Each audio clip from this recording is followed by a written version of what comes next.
Vexve Oy on suomalainen, yli 50-vuotias perheyritys, kasvuyritys, jonka cleantech-tuotteita viedään yli 30 maahan maailmalla. Vexve toimii 4 toimialalla.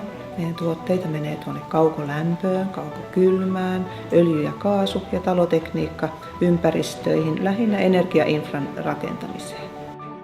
Samaan aikaan, kun puhutaan markkinoinnista, niin on tullut keskeiseksi miettiä meidän markkinatietämyksen kasvattamista. Ei se, mitä me kerromme itsestämme muille, vaan mitä me saamme tietoa markkinasta, sen käyttäytymisestä ja eri sidosryhmäasiakkaiden tarpeista.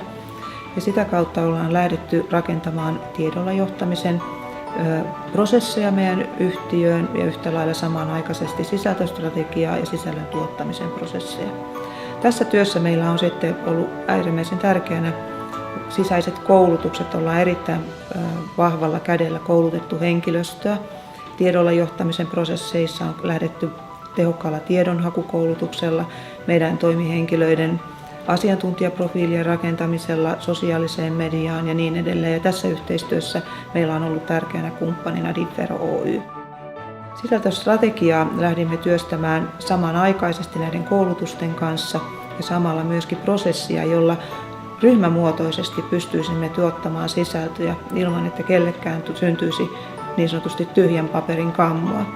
Ja tässä sisältöstrategian työstämisessä ja ulkopuolisen näkemyksen tuomisessa Differo auttoi meitä sparraamalla meitä sisältöstrategiapajoissa, jotka olivat osa tätä meidän koulutusohjelmaa.